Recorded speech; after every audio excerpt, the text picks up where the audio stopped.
Welcome back, fans, to the Ready Room. I'm Brittany Maclean Campbell, joined with Devin Heroux, and we are poolside in Victoria, BC, night of the Canadian swimming trials. Devin, what is going on? I mean, we are members of the media, and they always say, what do they say? No fans in the mixed zone. No cheering in the press box. No cheering in the press box. I will tell you honestly, there's been a lot of silent cheering because the moments we are witnessing are truly unheard of for this sport. We are now just witnessing greatness alongside of you.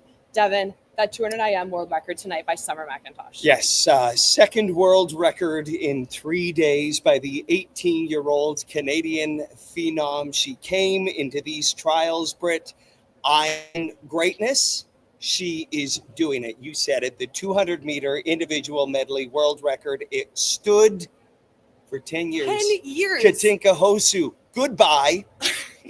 Bye-bye. No, she genuinely broke a record that stood over half her life. That's crazy. And there were a lot of athletes that got into that 206 range, but no one has ever been a 205. And Summer McIntosh, we're watching it kind of just in front of our eyes thinking, okay, like great race, putting things together, strong fly, strong back. But then to see what she's able to put together and to watch her touch the wall, the final split was incredible. We're going to watch it alongside with you. I mean, you might hear my name a little bit, my voice a little bit, a double, because I was on the call for it. What a privilege, by the way, to be able to call races like this.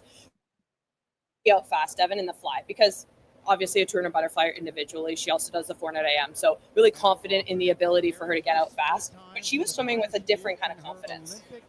I mean, listen, every time she's in the pool, we expect greatness. Just a reminder to everybody tuning in, this is not normal. This comes 20, the third fastest 800-meter freestyle time ever. So she's out fast, right? She's cruising right now, Brett. Her eye for this right now, as you called it, but it was another special night here at the pool. The biggest difference for me here is the backstroke, and we're just about to watch it. Her tempo, you could see it immediately. She has such a turnover rate. She's picking up speed with every stroke. That's where she made the biggest change between her other events. And we are going to celebrate her. Hold on. McIntosh, everybody. Summer McIntosh, right Wave here. it to the fans. World record holder in 2 events already this week. It's absurd. We're going to let her get away with, the things she has to do tonight, eating, sleeping. She said her recovery has been the reason why she needs to do the things she's doing here. But the breaststroke was strong. She pulled away from the field even more. The one thing I want to remind you all of is in this final, Mary Sophie Harvey is world class. She is the 4th fastest in the world this year. But when you watch this, you would barely know. But what a swim by Mary Sophie Harvey tonight, a Incredible. personal best. Incredible. Unfortunately, she's in the same pool as Summer McIntosh, but congratulations to Mary Sophie Harvey. Yes, we're going to hear from Summer in a second. I spoke to her after another world record, but she talked about the breaststroke in particular. She's focused on that, Brit, world class. That was a big part of the difference tonight. She, I believe, is the only woman to ever close the 200 IM, at least at this world, when we're talking about world records. She's the only one to close the 200 IM under 30 seconds. So that's where she made actually the biggest difference. The backstroke, it was all about tempo, but the freestyle is where she dropped the most amount of time. Her previous split from her Canadian record time and what won her gold at the Olympics this summer was a 30.4, and she ended with a 29.9 here, and it was beautiful. Coming right at you right there, 2:05.70. It was absolutely electric inside. Where were you in this moment, Devin? Were you jumping up and down? I think I was having another out-of-body experience right towards the finish wall. So it was so special. And like I said, Britt, I had a chance to talk with Summer McIntosh. You had the privilege to call it. I've had the privilege of being on deck and interviewing Summer for every one of her world records. Here's our latest conversation. A second world record in 3 days. How are you doing this? I'm really just trying to take it one race at a time and really kind of cruising the heats and kind of stretching it out, and then coming into every final session super locked in and focused, and really just motivated to put some really good times down, and overall I'm really happy with tonight, so it's been good so far. Yeah, I mean, I didn't have the best sleep last night, but I was able to get a really good nap in, which I'm like a professional napper at this point. I feel like every swimmer is. But honestly, the 800 freestyle, I think since it's more of an aerobic-based, or at this point I feel like it's getting so fast it's not as much aerobic, but it's more of an aerobic-based race, so you're not pushing your body to an absolute sprint. So I actually find it easier to recover from the 800 rather than like a 200 IM or shouldn't fly. So, but always learning how to recover between races is really important for me if I want to continue to be a multi-event swimmer. So yeah, that's definitely been my focus this trials. I knew going into trials I could do something special in every single event, and I'm really excited for 2 fly tomorrow and then 4 a.m.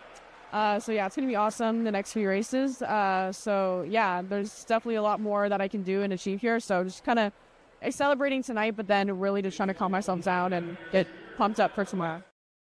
And we're right alongside with you, Summer. We're celebrating tonight, but we're also looking forward to tomorrow. Before we get there, I want to take a moment to bring some context to what Summer is achieving this week.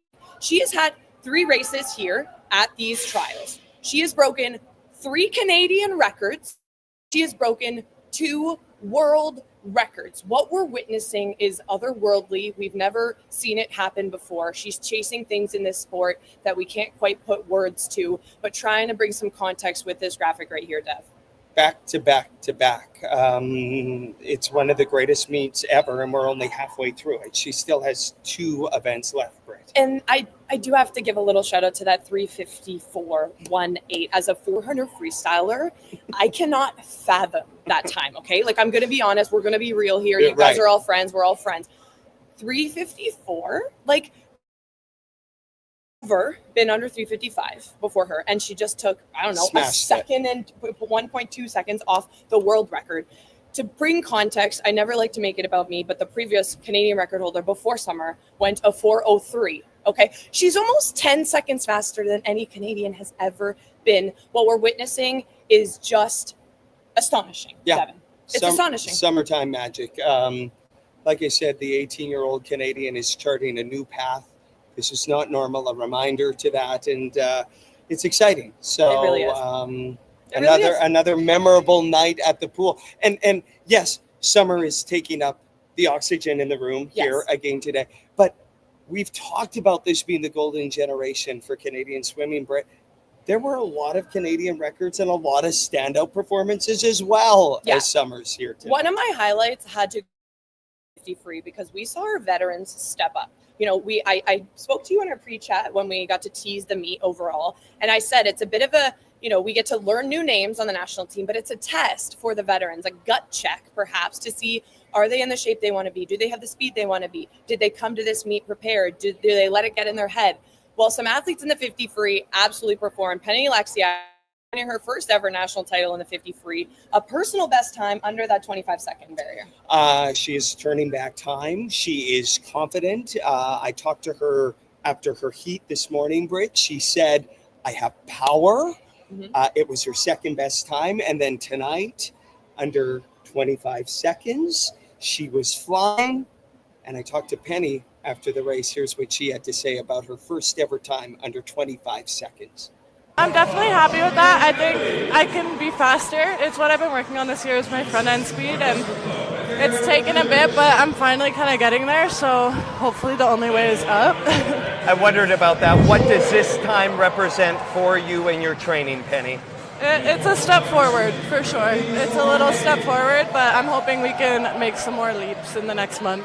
You know how many people have been following your journey for years. They're going to be really thrilled about this performance. What do you say to them? Thank you guys for following. I definitely feel all the support, and it's my 10th year on Team Canada, so I'm excited. And I think it's a reminder for us that before these stands were filled with people cheering for Summer McIntosh, they were filled with young kids cheering for Penny Oleksiak. She got so much of this momentum started for this country, and I will continue to give flowers for that because it was phenomenal. Like she said, 10 years on the national team, and right beside her, a teammate, Taylor Ruck, a phenomenal performance there as well, the Canadian record holder in this event. We'll have to wait and see if she can swim that at Worlds, but solid performance there. And that sets us up really nicely for the 100 freestyle tomorrow. That's what Penny said. This is just a warm up for my 100 freestyle. Men's event too, Josh Leendo. He cut 0.7 of a second off what he went this morning. Talk about power and speed. Yeah. Josh Leendo, third after the heats. Wins tonight's race. Heroux right there as well. And haven't we loved this competition between the two of them? 1-2 in the 100-meter butterfly, 1-2 tonight in the 50-meter freestyle. It is a friendly competition, Britt.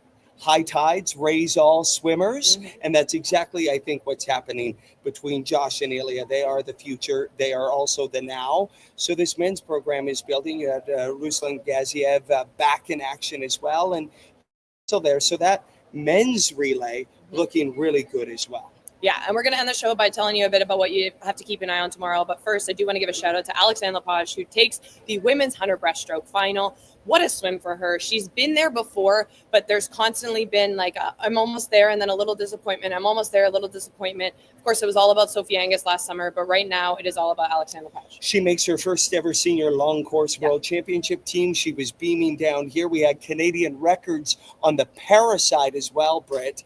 That was extraordinary here. When you look at this list of names, they were crushing it in the pool here tonight and throughout this competition so far. We've seen 5 para Canadian records broken already. Ali Van Wyk-Smart a couple days ago in the 200 freestyle S3, 2 for Jordan Tucker. What a meet she's having. And I love her post-race interview. She genuinely just says, I am beaming with joy. I deserve this. And I'm so proud of what she's doing, which is great. 200 free and also the S550 fly. Sebastian Masabi is going into a new category now. He's competing under S5. He was previously a world record holder in the S4, breaks the Canadian record tonight. And then Reed Maxwell with the S8. He was my performance of the day. I love the way he raced it to be the first time for him under a minute, the first Canadian to do so in S8. Solid performances here for the Paralympic squad. 59-59. I talked to him after the race, Britt. He was just loving it, laughing, smiling, a happy swimmer, is a fast swimmer.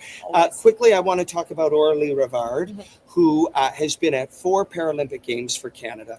13 times a Paralympic medalist, 6 of those gold. We learned this week she is stepping away from swimming to finish her law degree, but don't call it a retirement. She tells me there might be more left for Aurélie. I think there might be, but what a champion for so many years. Yeah, and one of my favorite parts about the evening was actually the crowd was cheering when she won the race. But then when she said, I'm about to graduate from law school, the crowd cheered again. And there's this like overwhelming pride that you can do it all, right? You can go to these Paralympic Games, you can be a champion, you can be a world record holder, and you can chase dreams outside of the pool. So really proud of her and just the way she represents Team Canada. And the future is bright for her. I said it on the call. I said, no matter what she takes on next, I have confidence that she's going to do it with absolute stride and just amazement. Another world record here, and we are looking ahead. You heard what she said. Yeah. Like, there's a different energy around Summer McIntosh in her interviews on the pool deck. She feels so calm. Like, it's, I don't know if it's maturity is a good way to put it, but she just feels like she's in business mode, Devin. I think that's the best way to describe it. Full business mode. She knows what she needs to do. She's got like her system. You just saw her pass us a few minutes ago. She did race, warm, recovery with in terms of like she gets a bit of food. She's rehydrating. She's then going, to her massage table, more warm down, like all of it. And she's a well-oiled machine at this point. And I think as time goes on throughout the meet, because she wasn't coming in here fully tapered, which, oh my goodness, when you're thinking about what she's achieving here, it's kind of crazy to think about. But because she wasn't coming in fully tapered, as the meet goes on, her body, even though it's tired from racing, is actually going to get more rest than it would with a hard practice.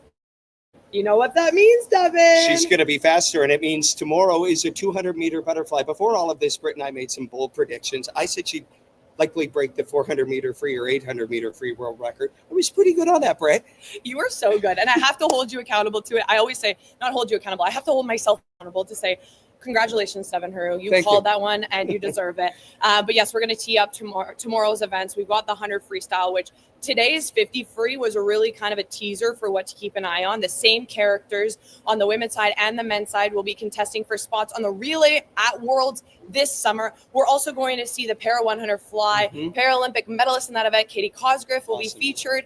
Also, we're going to, on the men's side, get to watch Nick Guy Turbide. I always say, am I saying Turbide or Turbide? I always feel like I'm saying it wrong. But he's a 3-time Paralympian, and that is the only event he's focusing on now. So the 50 free is the splash and dash. That's his chance to shine tomorrow. But what we're most excited about is the 200 butterfly. We have Olympic medalist Ilya Heroux and Olympic champion in this event, Summer McIntosh. And to send you off for your night, this is what we're hoping might happen. Make sure you are tuning in.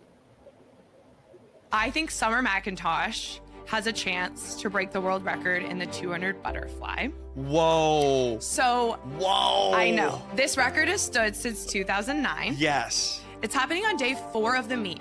Summer likely not fully tapered for this meet. Maybe not even at all. We were at a practice last week. She did 7.5K. The girl's not tapering for this meet, okay? But that's no challenge for her. She's broken crazy records untapered. But the thing about a long meet is you actually gain rest as the meet goes on because she's not doing hard practices throughout the meet. Day 4, in my opinion, is where she's going to hit her peak. And it's going to be a drop taper. And out of all the events to prioritize the trials, it's going to be the 800 free and then the 200 fly, in my opinion. The last couple of years at the big events, she hasn't really been challenged very closely. I think she's going to give it a rip at in got Victoria. goosebumps. That would send a shockwave around the world. That's a hot, really hot take. would. I had to come with something hot, Dev. That is sizzling.